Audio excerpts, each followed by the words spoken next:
Today's number is 29 million, as in 29 million gallons of water, or about 44 Olympic sized swimming pools, if you can imagine that. That's how much a single AI data center quietly drew from a Georgia County water supply over 15 months. Residents found out from their own water pressure. All that per Politico's investigation. Hang on to that number for a moment. We'll come back to it here momentarily. Well, it's Tuesday. Welcome to Tuesday. Yesterday on this show, we said the data caught up with the anxiety that everyone's feeling in the marketplace right now. CNN reframed 2 weeks of layoff headlines as a transformation, not necessarily a replacement of jobs entirely. Today, the question shifts a little bit. The CEO of Microsoft was under oath in a federal courtroom yesterday. The phrase he used about his bet on OpenAI is the most quotable line a tech CEO has said in probably the last few years. We'll get into it here momentarily. I'm Don McCaleb, and this is your morning intelligence for Tuesday, May 12th, 2026.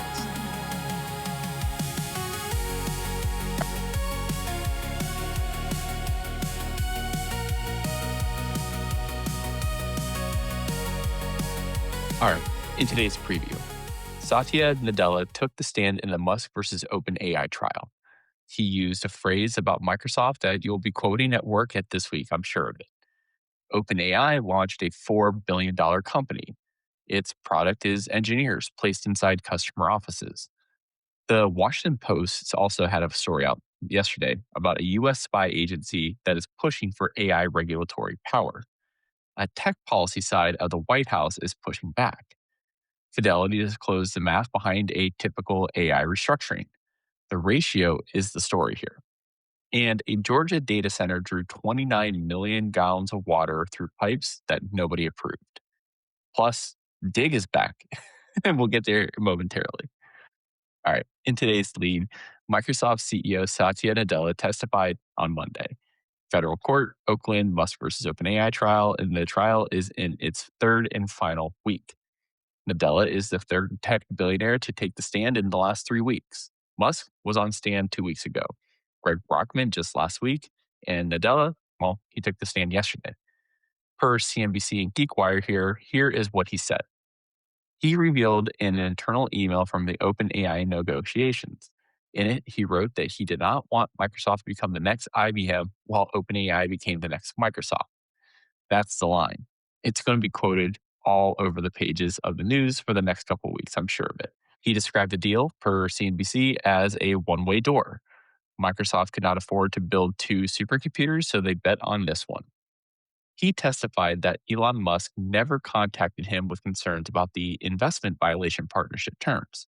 OpenAI, quote, had all the rights and resources they always had. He said he was very proud Microsoft took the risk when, in his words, no one else was willing to do so. Then they got to cross-examination. Per NBC News, Nadella acknowledged he was unaware of any full-time employees at the OpenAI nonprofit before March of 2026, or any grants, any research, or any open source technology the nonprofit had produced. To read that back, the CEO of the company that has bet over $10 billion on OpenAI testified under oath he could not name a single thing OpenAI's nonprofit arm had ever produced. That's the cross. Quick housekeeping on the trial here. Per ABC, Ilya Sukever is expected next on the stand, Sam Altman later this week, and witness testimony wraps up tomorrow. Closing arguments are for Thursday, advisory jury comes in on Monday next week, and Judge Yvonne Gonzalez-Rogers makes the final decision. Two claims remain alive here. Again, the unjust enrichment claim and the breach of charitable trust claim. Why is this today's lead story? We've been talking about this trial for nearly a month now. I think it's kind of interesting to hear about the Satya Nadella line overlaid with the fear that a lot of us are carrying at work. The phrase, the next IBM, is to me the most quotable language anyone has put on the experience anyone has been living for the last 2 months. The feeling that the technology is shifting beneath you and you have one chance to not be left behind. Well, the CEO of a $4 trillion company said it out loud under oath. The fear sounds the same in his deposition as it does in a lot of group chats, maybe. The difference is he had $10 billion to spend on it. The bottom line here, well, yesterday CNBC said AI is reshaping work, not erasing it. Today, The CEO of Microsoft said the only thing scarier than the AI shift is being the company that misses it. If Musk wins on either claim, the corporate structure underneath ChatGPT, the same ChatGPT a lot was used at work, gets legally challenged. And we're 6 days away from advisory jury. All right, let's go ahead and get in today's rundown. OpenAI announced Monday it has launched the OpenAI Deployment Company, a majority OpenAI owned venture, $4 billion in investment. Per OpenAI's official blog and per Bloomberg, the 19 partners include TPG as lead investor, plus admin, Bain Capital, and Brookfield. The unit launches with approximately 154 deployed engineers, acquired through OpenAI's purchase of AI consulting firm Tomorrow. Tomorrow's prior clients include Tesco, Virgin Atlantic, and Supercell. And the model is rather simple here.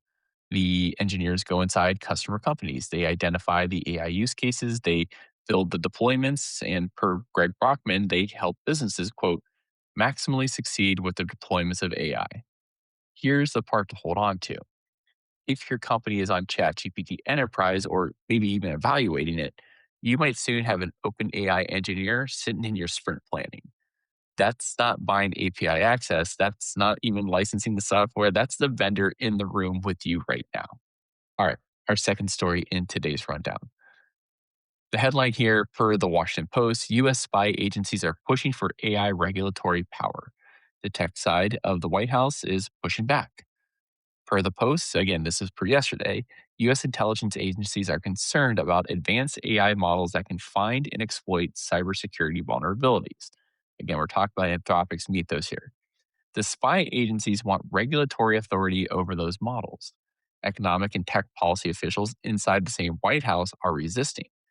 They're worried it slows deployment and hurts U.S. competitiveness. The story lands as the administration prepares for the Trump and Xi summit in Beijing later this week, and as it continues to study a draft exclusive order on pre release AI safety vetting. So here's the question that hasn't been settled inside the White House quite yet, or at least I haven't seen it in any of the sources I took a look at. Should the next Chat GPT update, the next Cloud update, or Gemini update, whatever, go through a federal safety review before it reaches your work laptop? Two parts of the same administration are answering that question very differently. And right now, they're arguing about it in real time. All right, our third story in today's rundown. For every job Fidelity cut, four more will be hired, but not to the same job. Per Bloomberg, Fidelity cut approximately 800 jobs this month, about 1% of its 80,000 person global workforce. The company says AI played no role whatsoever. Per the Boston Globe yesterday, Fidelity also plans to hire approximately 3,300 new employees this year, about half in tech or product roles. Nearly 2,000 of those hires are early career. The cuts in the hires are happening at the same company in the same year, but in different roles. Fidelity says it isn't AI, and the math says that, well, 800 are out and 3,300 are in. But those 3,300 are in different roles. If you work in financial services, it's probably worth your time to take a look at what Fidelity's doing. Only time will tell what actually comes of those 3,300 new roles and where they deploy across the company. If you're enjoying Morning Intelligence, do me a quick favor today. Send this episode to just one person. Text it to them, send to them a LinkedIn DM, Slack message, Teams message, whatever works best for you. If you send them this episode, you help the show grow and they get a little bit more informed on what's going on in the world of AI.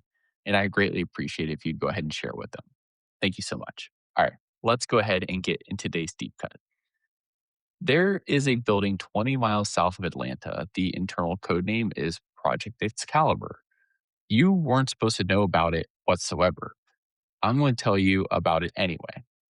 The campus is 6.2 million square feet, 13 buildings with plans for three more buildings. It's a data center and it's owned by QTS. QTS is owned by Blackstone. Per Politico's investigation, published over the weekend, picked up by Tom's Hardware, TechSpot, and others on Monday, Project Excalibur has been quietly drawing water from the local Georgia County supply for the past 15 months through two connections nobody had on the map, approximately 29 million gallons worth of water. Again, that's about 44 Olympic sized swimming pools. It's kind of incredible if you think about it. The way the county found out was not from monitoring or audits, it was from the residents themselves complaining about low water pressure. QTS owes the county approximately $147,000 in retroactive charges. The county declined to fine the company whatsoever, which is rather interesting. QTS told Politico the water was used for, quote, temporary construction activities. One more piece here Georgia's Public Service Commission separately froze Georgia Power's base electricity rates through 2028, specifically to prevent data centers from shifting power costs onto residential customers. So Georgia is doing two things at once here watching a town's water pressure drop because of a data center nobody told them about, and blocking a utility from passing the next data center's power bill to the homeowners. So, why is this story worth your time? Well, a lot of you use Claude, ChatGPT, or Gemini at work or even at home. I know I do. Every time you do that, you're using a data center somewhere. The conversation about that has been abstract for the last 2 years. People talk about it, reports come out, but no one really feels the pressure of that. This is the version of that story and how it lands. The residents of that Georgia town had low water pressure because a building they did not know even existed pulled $147,000 worth of water through the pipes that should not have been there whatsoever. Their shower pressure dropped because the AI economy is becoming physical. Somebody has to host it. Point isn't to make you feel guilty about using these tools. The point is to notice that the cost of AI is not measured in just jobs, regulations, or stock prices. It is also measured in the water pressure in real towns where nobody has even asked the question. All right, some fun stuff here before we sign off. And I didn't know about this until someone sent this to me last night, but apparently Digg is back. Yes, that Digg, the social news site you almost certainly used between 2006 and 2010 and then forgot about it because it's the one that Reddit ate up. Per TechCrunch yesterday, Digg has relaunched as an AI powered news aggregator. The first reboot, by the way, got eaten by bots in March. The new version ingests X in real time, clusters stories, and services what actually matters in the industry. The first vertical Digg is launching with is, get this, AI news. So the site you use in college is back, and now it's an AI tool that helps you follow more AI. Oh, and one more thing. It's co-owned by Digg's original founder, Kevin Rhodes, and of all people, Reddit co-founder Alexis Ohanian. The Reddit guy is now co-running Digg. Of everything we cover today, that's probably the most normal story. And that's where we are today. All right, for tomorrow, what we'll be tracking Trump is in Beijing, and AI on the US China agenda is coming on board for the first time. And the Musk versus OpenAI trial wraps witness testimony. And I'm sure there's going to be a lot of stories that come out of that. So we'll make sure to cover it if and when anything material happens in the trial. Hope to see you tomorrow. And that's your morning intelligence for Tuesday, May 12th, 2026. If you like what you heard, hit subscribe from wherever you're listening.